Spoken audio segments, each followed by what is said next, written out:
E falamos de cine a estas horas, como sempre os martes buscamos un oquiño, ás veces un ocazo, porque ás veces lle dedicamos moito tempo, para falar do cine e outras ervas cinematográficas, series de televisión, por que non, e que vostedes logo aproveiten o seu tempo e teñan un criterio claro para decidirse por unha ou outra produción. Con Fernando Sampedro, que sempre participa e nos dá esas crónicas cínicas que tanto nos gustan. Que tal, Fernando? Moi bons días. Moi bons días. Bueno, pero moi malo que acabas de decir, Que dixen? Que a veces lle dedicamos moito tempo ao cine. Bueno, me quero decir, o digo por os ointes que a veces falamos ti máis eu e só falamos ti máis eu. Eles dirán, como falan, canto falan estes dous? Bueno, pero para eso estamos nun medio. Tamén é verdade. Aí falache. Na radio se fala ou se pon música, bueno, é para eso. Mira, chanzas aparte, pois nunca se fala demasiado de cine. O gallá, todo o mundo falara máis de cine e menos de outras cousas que quizá parecen máis importantes, pero en realidade non o son. Son máis urxentes, pero non máis importantes. En eso tes razón. Bueno, e que recomendamos hoxe, entón? Bueno, pois no menú de hoxe, un menú curioso hoxe.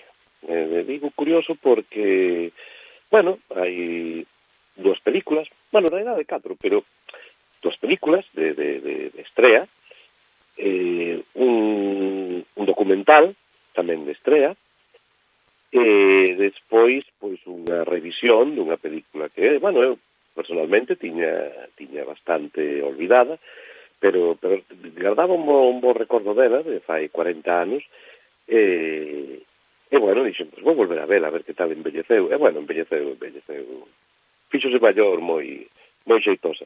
Así que, bueno, esta, digamos que esta reestrea xoga fora de concurso, porque xa te digo que é mellor que as outras tres xuntas, o sea que... Bueno, xa me estás poñendo así en ascuas. A ver, contanos. Bueno, pois imos empezar polo máis frouxiño, polo documental, mira, un documental que collín con ganas, un documental sobre un actor ao que todos lle temos certo cariño e admiración, que se acaba de estrear, bueno, pois un documental sobre a súa figura. El morreu en 2018, creo que foi 19, ahora mismo xa non me acordo. Bueno, bueno, pasou a historia por unha secuencia que se vos daredes conta agora cando digo o nome de cale, e outra por ser o actor neerlandés máis famoso de todos os tempos. Efectivamente, Rutger Hauer. Non sei se dixen ben, porque en cada idioma se di dunha maneira distinta. Bueno, sí, Rutger Hauer, Roger Hauer, igual. Este señor rubio que protagonizou Carretera al infierno, Blade Runner, Delicias turcas, en fin, pues se busca vivo ou muerto. Sí, bueno, esa casi como que non a protagonizara igual, ¿no? Bueno, era unha película de acción de serie feta, divertida, porque además o seu antagonista era Gene Simmons, o de Kiss. Xa só por eso é memorable, ao menos para mí. Bueno, hai outra de Simmons que fai de malo, sí, con Magnum, sí. Con Tom Selleck, Runaway, Brigada Especial, creo. Sí, señor. Que bueno, ainda vin aí pouco e dixen, como pudo gustar esta película? Bueno, que está para matalo, pero bueno. Que se non me equivoco, esa película estaba dirixida por Michael Crichton, o novelista. Non o sei, pode ser, seguramente, sí. Creo que sí. Bueno, tamén Simmons tamén tiña outra xa máis freak, Muerta 33 revoluciones por minuto, con, bueno, creo que tamén salió un montón de heavy metaleiros ochenteiros, aparte del, bueno, unha banda sonora de Fastway fabulosa, que eu gardo aquí como oro en paño, non? Bueno, tuvo certas incursións, dicimos, no cine. Bueno, pois unha delas foi ao lado de Rutger Hauer. Bueno, pois este documental, auspiciado pola propia familia de Rutger Hauer, pois bueno, igual é que eu iba coas expectativas de ver algo, bueno, sobre a súa típico documental, non? Un pouquiño sobre a súa vida, os seus orixes, o nacemento da súa carreira. Logo, pois, a súa chegada a Hollywood, empezou con Paul Verhoeven, empezaron os dous prácticamente á vez, non? Nunha serie, Floris, do ano 69, unha serie holandesa, da que vemos unhas secuencias, que os inicios de Verhoeven na televisión e do propio Roger Howard, non? Que comenzou facendo un papel secundario para acabar sendo protagonista, e nesa serie se basa en parte a película que acabou, digamos, a relación de amistade entre Howard e Verhoeven, que foi a espléndida, a mí me encanta, Los Señores del Acero, Flesh and Blood. Pero aí rematou ben ou rematou porque xa non fixeron máis? Non, rematou, creo que polo que dá a entender o documental, remataron como Rosario da Aurora, e bueno, foi unha película que tuvo moitísimas dificultades, se pasou de presuposto, tardou como 2-3 anos en estrenarse, non se poñían de acordo Verhoeven, os produtores na montaxe final. Bueno, eu recordo que no seu día se falaba moito dela e non daba chegado. E ao final aquí na Coruña estrenárase así de tapadillo no Cine París. Poucas veces estrenaba cousas. Estrenaba, digamos, que o que xa non se lle esperaba moita vida comercial, igual que nos Chaplin, non? O que se estreaba ali era que, bueno, unha semaniña era a mellor vida, o videoclub. Pois Los Señores del Acero, a vir ali, bueno, logo volvín ver anos despois, non? E pareceme unha película espléndida, pois como prácticamente toda a filmografía de Paul Verhoeven, que así a chita callando, é que se me poño a analizar a súa discografía, é que é un dos mellores directores da historia do cine. Non é que teña ninguna obra mestra para recordar os anales, pero sí que ten unha retaíla de espléndidas películas que magníficas, que vamos, é que non lle baixan, por haber unha que che guste máis, outra que me guste menos, pero que todas teñen, incluso as últimas, el pareceme magnífica. Glorioso, o Libro Negro tamén, falo así das deste século, non? E bueno, me preguntas así cal é a primeira que me ven á cabeza, de Verhoeven sempre vai ser Showgirls. Eso, bueno, hai algunha outra, non? Sí, hai moitísimos. Pues, máis comercial. Ata Robocop, por exemplo. Sí, a que menos me gusta. No, a mí me parece espléndida. E non era del Instinto Básico? Tamén, por exemplo. A mí é que me ven a cabeza sempre. Bueno, e prefiro o cruce de piernas de Charito, eu me quedo con Gina Gerson, non imos discutir por eso. Mira, me parece unha película tan... Hombre, non é cine negro no sentido existencial e profundo do cine negro, pero me parece un policíaco tan bo e tan de salseo, con tanto morbo, me parece un puntazo esa película. Sí, é unha espléndida película, un thriller, un noir, como lle chaman agora, estupendo. Dos que xa non se fan. É un neo-noir, un neo-noir, non? Que habría que decir bendito. Eso é un queixón desastre, no que colle de todo a día de hoxe. Totalmente. Bueno, pues seguimos co documental de Roger Howard. Bueno, pues xa decía que eu me esperaba pues unha cousa así, non? Bueno, con eso, repasando un poquinho a súa carreira, con anécdotas tal, pero o que me encontro ao longo dos casi 90 minutos que dura, pois é unha geografía feita pola familia, contándonos a maravillosa persoa que era, que non o discuto, Dios me libre, seguro que era un tipo encantador e maravilloso, polo que se ve no documental, moi familiar, estuvo 50 anos casado coa mesma muller, non tiveron fillos, pero sí ten afillados, bueno, moi amigo dos seus amigos, un home que encantaba viaxar, aventureiro, coller a muller e unha autocaravana e irse por aí a descubrir o mundo, non? Bueno, maravilloso, pero, a ver, o cinéfilo creo que non queremos, eso está moi ben, pero si nos contas tamén o resto. E do resto, por Blade Runner pasamos así de refilón, O sea, a película que lle deu a fama, de feito, o título do documental é como lágrimas en la lluvia, like tears in the rain, claro. como a frase, simplemente se pon o monólogo case ao final do documental e xa está. Home, non sei, xa digo, igual é que eu esperaba outra cousa, pero non sei, hubiera estado ben que aparecera Ridley Scott, Harrison Ford, non sei. A mellor tamén se levaba mal con eles, vete tú saber, porque Scott e Ford non son dos que mellor se levan con todo o mundo. Xa, pero bueno, en fin, si aparece Paul Verhoeven, si aparece, porque eran amigos, bueno, vale, Mickey Rourke. Bueno, oye, está ben, oye, se eran amigos. No, que sí. Bueno, máis algún actor e actrices holandeses, como se chama? Monique van de Ven, pode ser, creo que Monique, sí.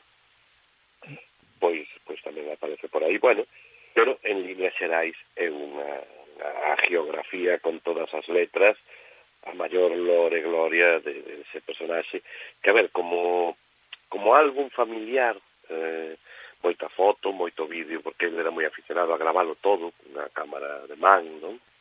Destas de nivel usuario, de un Super 8.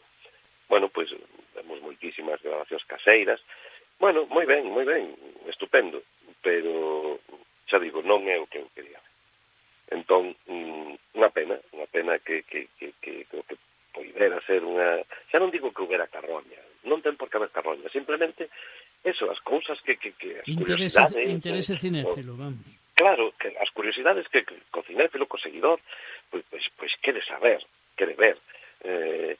Non sei, tamén por os señores del acero, lle preguntan a Verhoeven por que finalizou, porque foi esa a súa última película, e tamén pasa moi por encima, cando máis ou menos é de dominio público o que pasou, que contamos, acabo de contar así a grandísimos rasgos, así que, bueno, pois é para non afear o produto que nos están ofrecendo sobre eso. Unha bonita estampa familiar, un bonito álbum, é o que é este documental de Rutger Hauer, que bueno, pois que podía haber sido unha cousa moito máis completa e se queda nun bonito álbum familiar. Simple e llanamente. Que non está mal? Home, pois non, claro que non. Pero non é o que o cinéfilo quere ver. Bueno, pois un documental que a mí me encantan, e aos que nos gusta o cine nos gustan os documentales, neste caso sí. con contenido cinéfilo que é o que nos gusta, neste caso pois parece que non, e bueno, é unha pena desaproveitalo, pero bueno. Agora, se os nosos ointes ti queredes, vos podo recitar a famosa frase de Rutger Hauer era o que estabas esperando. Penso que trouxeche o documental para poder recitala, penso, Efectivamente. Bueno, se queres poñer algún efecto sonoro, en plan eco, no, algo así, porque me pillas a contrapelo. Ainda me estou quitando o pixama porque estamos empezando a semana e ainda estou desperezándome. Pero bueno, era para poñer, Estamos a martes casi a 1 da tarde, leñe. Sí, pero bueno, eu que teño un despertar lento. Yo he visto cosas que vosotros no creeríais. He visto tallar naves en llamas más allá de Orión. He visto los rayos C brillar cerca de la puerta de Tannhauser. Todos esos momentos se perderán en el tiempo, como lágrimas en la lluvia. Es hora de morir. Fernando, haz el favor de dejar la radio ya, hombre. Deja de ser el tonto. Bueno, ya te estropeo o momento estelar. Non, estou a ver se non sei, igual me oye alguén e me dá traballo de doblador. Oye, pues tamén é certo. Bueno, a mí tamén me gustaría, pero a mí me parece que para doblar papeles o doblar ropa me daría. Non creo que para doblar outra cosa, pero bueno.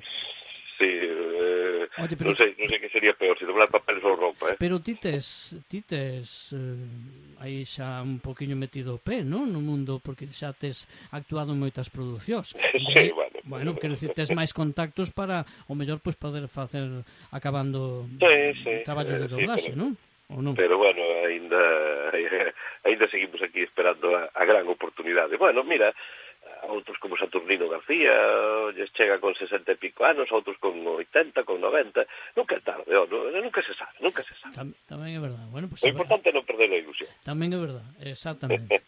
Bueno, pois feita esta inesperada solicitude de emprego por parte de Fernando San Pedro. Mira cantas cousas fixemos xa en 10 minutos, Sí, fíxate. Vamos a aproveitar e facemos outra recomendación así, de algo menos flosillo. Sí, bueno, a ver, é unha das películas das que máis se fala nestes últimos días, nestas últimas semanas, é a nova película que xa que a verdade é que non tiña moi pensado vela, pero xa que estivo aquí outro día o seu director, Luca Guadagnino, veu a posturear un pouco na inauguración esta da exposición de Annie Leibovitz, xunto co seu, supoño que amigo, o ídolo Almodóvar. Era Luca Guadagnino el que estaba con él. Na Sí. foto, vale. Non o conocía personalmente, non lle vira a cara. Dicía, quen é este señor que está con Almodóvar? Vale. Sí. Non máis ben quen é este señor que está con Guadagnino. Eso. Bueno, en meu caso o único que conocía era Almodóvar, vale. Ahora xa sei quen é, vale, de acordo. Pois sí, veo tamén aquí un pouco a posturear na inauguración da exposición da sobrevalorada, por meu gusto, Annie Leibovitz, pero bueno, eso xa é outro tema, non? Cando teñamos o programa sobre fotografía. No, a ver, eu seguramente en canto poida pasarei-me a ver a exposición de unha fotógrafa que, por suposto, reputadísima, pois as máis reputadas do mundo, pero bueno, que é alguén gracias á oportunidade que lle deron os Rolling Stones cando ela tiña 20 anos. Pois sí. Que os acompañaran na xira do Black and Blue e que lles fixera unhas fotos. Era unha rapaza que estaba comezando, que prácticamente nin cobrou, pero empezou a vivir a vida do rock and roll desde dentro, pois gracias aos Rolling Stones, non? E bueno, pois a partir de aí, para culminar, pois facendo retratos absolutamente photoshopeados dos reyes de España, por exemplo. Así que, en fin, bueno, ese é outro tema. Pois sí, Luca Guadagnino andivo por aquí, pola Coruña, unha pena, me entrarei un pouco tarde, ou se non houbera ido igual a decir o que pensaba da súa cinematografía. Case mellor que non o atoparas. Oiga, le vou decir eu 4 cousas. Ollo, que unha cousa, non son un seguidor seu, no, xa. Pero sí recoñezo que unha das mellores películas deste século é súa. Cal é? O remake de Suspiria. Sí, é verdade, que sempre o dis. Bueno, entón, por lo menos por eso.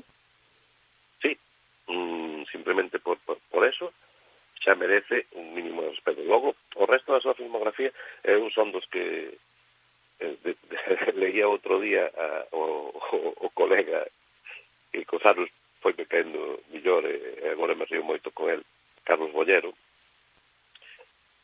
Xa o personaxe o devorou por completo, pero a mí me resulta simpático. Sí, outro que sempre está tamén tirando flores a todo o mundo. Eu de maior quero ser o Bollero. O Pumares. O Pumares. Me sinto máis afín a Pumares, é a verdade. Bueno, pues decía Bollero que a única película de Guadagnino que a él lle gusta é Call Me By Your Name. Eu non fui capaz nin de acabala. No, eu tampouco.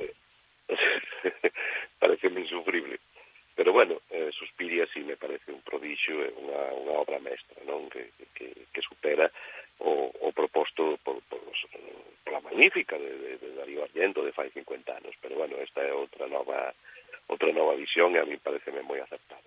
A pesar de todo o manierismo que conteña, pero bueno, parece unha película logradísima en todos os xeitos. E bueno, pois agora chega cunha película moi de Hollywood, con Julia Roberts ao frente, que aquí lle puxeron o título de Caza ou Cacería de Bruxas. O traductor colleu After the Hunt, despois da caza, e dixo, eso de despois da caza non soa moi ben, imos poñerlle Cacería de Bruxas. Que creo que é Cacería, porque Caza de Brujas xa hai unha de Irwin Winkler. No, pois é Caza de Brujas, Esa sí que é Caza de Brujas. No, e esta tamén. Porque además é que va da Caza de Brujas de Hollywood do senador McCarthy. Pero esta tamén, Esta tamén ao final... Si, é unha cousa que eu non entendo que se repitan os títulos, pero bueno. Sí, bueno, pero que da De Niro e Irving Winkler, pues creo que ninguén se acorda a estas alturas. Xa, pero os caras como solucionan? Caza de Brujas 2025, xa está. Sí, bueno, pues unha película controvertida, non? Na que se trata, pues, un tema de actualidade como un ambiente universitario hiper mega pijo, que é a Universidade de Yale, pois unha profesora de filosofía, Julia Roberts, vese envolta nun caso, vese na metade de unha acusación por parte dunha alumna, Ayo Edebiri, unha das actrices en alza, famosa pola serie de Beer, que tamén, ainda protagonizado tamén fai pouco outra película, non me acordo cal era. De momento me parece sempre unha rapaza que sobreactúa bastante, pero bueno, en fin, aí está. Bueno, pues que acusa a un profesor, colega, amigo persoal de Julia Roberts, que é Andrew Garfield, de abusar dela, despois dunha festa, precisamente en casa da propia Julia Roberts. Todo isto, unha película de 2 horas 20, na que os primeiros 25 minutos son falando de filosofía. Ollo. Si superas eses primeiros 25 minutos que é a festa, que en casa de Julia Roberts, que é todo un monumento á pedantería, pois igual consigues entrar na película. A ver, o mellor, a parte de Julia Roberts, que está excelente, é multioperada, o mellor é que se mete con Me Too. De feito, están acusando de anti-woke e antifeminista e todo. O sea, que podedes imaginar por onde van os tiros. Ainda que Guadagnino, no seu alter ego, imos chamarlle así, que podría ser o personaxe de Julia Roberts, non se quere acabar de mollar. Suxire, pero non toma partido totalmente. E outra cousa que me fixo moita gracia é que xa dende os títulos de crédito iniciais e nos finais, e incluso certos diálogos que tamén hai polo medio, a Guadagnino lle gusta moito Woody Allen. E de feito, Woody Allen tamén se viu envolto nun caso similar, non? Pola súa filla adoptiva Sonji, como todos sabemos. Que, mira, pasan os anos e aí siguen xuntos, Sí, o que pasa é que o que lle levou aos xulgados foi a denuncia de outra das fillas adoptivas, que nunca me acordo como se chama. Eu tampouco. Ahora non me acordo o nome de pila, pero Dylan, eso que me parecía un nome a mí me lembra Bob Dylan cada vez que me acordo. Claro. Pero sí, pero o que lle levara aos tribunais fora precisamente que gañou todos os suizos e fora as denuncias de presuntos abusos á filla que entón era menor, a outra filla adoptiva, a Dylan. Exacto. Pero bueno. Sí, pero mira, pois xa levan 20 anos ou unha cousa así, Woody Allen, parece que agora falando del, xa que xurdiu, parece que vai facer a última película en Madrid. Bueno, que é dos poucos sitios en que lle deixan rodar, pero bueno. Sí, non sei se en Madrid ou en Euskadi, agora xa non estou seguro. Bueno, en España, menos mal. Sí, pero que non tiña pensado, pero que ao final vai facer unha última película aquí en España. Bueno, seguimos con esta caza de bruxas, título absurdo, onde os haxa. Bueno, pois, eso é os puntos a favor que lle vexo eu a esta nova película de Guadagnino. Os puntos en contra, pues empezando por esa pedantería, esa pretenciosidade, esa ampulosidade nos diálogos que está presente ao longo de toda a película. Que eu recoñezo que pode facerse cargante, porque neses primeiros 25 minutos creo que mencionan a todos os filósofos habidos e por haber na historia. Bueno, pero é unha película didáctica. No, sí. Para aprender. Sí. No, pero é que les falan como si te estiveran falando a ti e ti si superas do que están falando. Bueno, antes decías, como unha de Woody Allen, ás veces tamén, hai que decirlo, con todo cariño, que a mí me gustan, No, a mí tamén adoro Woody Allen, pero sin gracia. porque Guadagnino moito sentido do humor non ten. E os seus personaxes non. E os seus personaxes nesta película tampouco. Bueno, ninguna. Aparte, é que lle teño certa tirria por haber feito unha estrela dese inútil chamado Timothy Chalamet. A Chalamet ya non digo nada porque xa sei que está no teléfono de aludidos hai tempo, pobre. Sí, que a mí non me gusta tampouco, pero bueno. Está aí na pizarra que temos aquí na emisora, temos aquí unha pizarra con todos os nomes que os que están preparando as denuncias, non? O día que se unan todos, eu non sei que vai ser de nós, Eso, continuamos para bingo. Continuamos para bingo, non? Que decía aquel. Efectivamente. Bueno, pois a proposta máis interesante desta semana pois chega de parte dunha pequena película destas que eu non a tiña nin sequera na xenda, non? Para ver, pero topeime con ela, a puxen, é cortiña, non chega a 90 minutos, é española. Non sei se recordas os nosos ointes tamén, pois unha desas sorpresas que de vez en cando nos trae o cine, falamos dela aquí da tempada pasada, que foi La mesita del comedor. Sí, loada por Stephen King. Por exemplo, sin máis longe. Bueno, pois esta outra película que me estou referindo leva o título de La desconocida. Atención, non confundir con El desconocido, que esa era de Daniel Latorre con Luis Tosar, que se rodou aquí na Coruña. Sí, señor. Esta é en feminino, La desconocida. Bueno, protagonizada por unha parella excelente de intérpretes que, pues como son un dos actores en alza, creo que menos valorados do cine español, bueno, das series, nos últimos anos, a mí me parece un pedazo de actor, que é Manolo Solo. Sí, que me gusta, sí. Me gusta ese actor, sí. E, bueno, pois unha actriz tamén nova que eu descubrín na magnífica, na maravillosa serie Estoy Vivo, Laia Manzanares. E, bueno, pois, que nos propón? Que nos propón esta película, esta desconocida, non? Bueno, pois...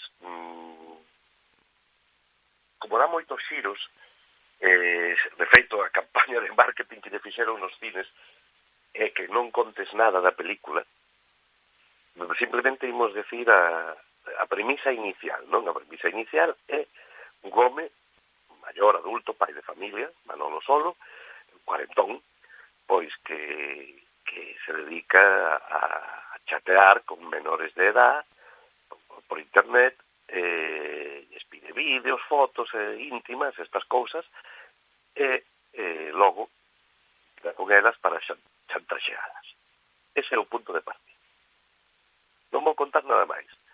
É unha película chea de sorpresas, xiros pa aquí, xiros pa ali, pero a mí pareceme unha pequena maravilla, como con poucos cartos. Dos actores en estado de gracia. Unha boa historia que non por previsible en certos momentos decepciona. Eso foi o que fixo grande a Hitchcock, non? Sabías como iban a acabar as películas de Hitchcock, pero se daba precisamente eso, non decepcionaba.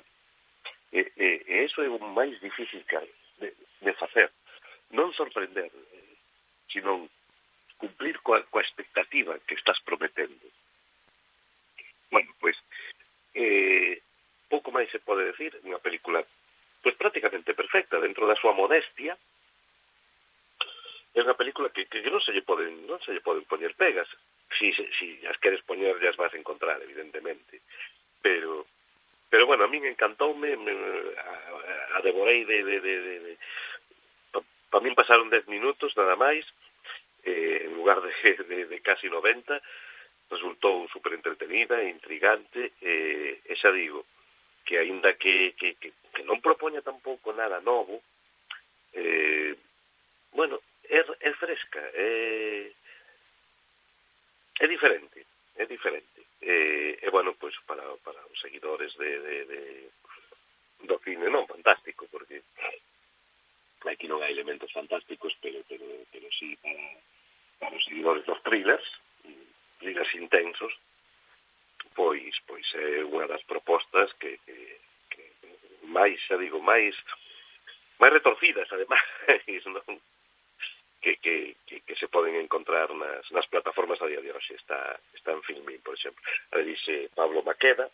A película está basada nunha obra de teatro, ainda que non parece, unha obra chamada Grooming. E, bueno, a ver, pode recordar, non sei se vos acordades, unha película de fai 20 anos que se chamaba Hard Candy. Sí, creo que... Foi a presentación ganada en Sitges, que foi a presentación en sociedade de Ellen Page, bueno, ahora Elliot Page, sí. Ahora é un rapaz. Sí. Bueno, fora a ópera prima de David Slade. Bueno, pois, pode recordar un pouquiño a esa película, pero a min gustame máis esta, incluso, E as escenas que comparten Solo e Manzanares, a verdade é que son impresionantes, Unha película con unha atmósfera enfermiza, non?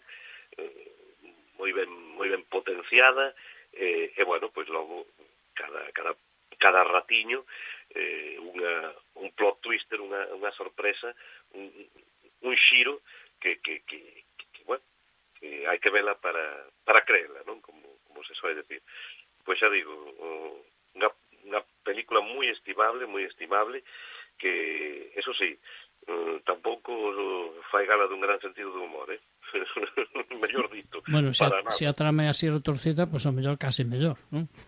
Por eso, así que si non crede, si sodes susceptibles de que a película vos pode fastidiar o día, é mellor que non a vexades. Bueno, pois un bo consello tamén. Xa non nos queda, pero si en un minutiño nos podes falar da última recomendación, se non a deixamos para o seguinte, porque estamos pasadísimos de tempos. Pois casi imos deixar, porque creo que Inquietudes de Alan Rudolph merece algo máis dun minutiño. Sí, señor, merece bastante, merece casi un programa inteiro, pero bueno. Pois sí. Pois a deixamos para a semana que ven, cos deberes, coa promesa de que xa temos pois moito e bo que escoitar esa semana, vale? Claro que sí. Como sempre, Fernando, moitísimas grazas por ilustrarnos e por facernos amar o cine. Gracias. Un placer, bueno, pois falamos a semana que ven, mentras tanto, pois feliz cine para todos. Igual.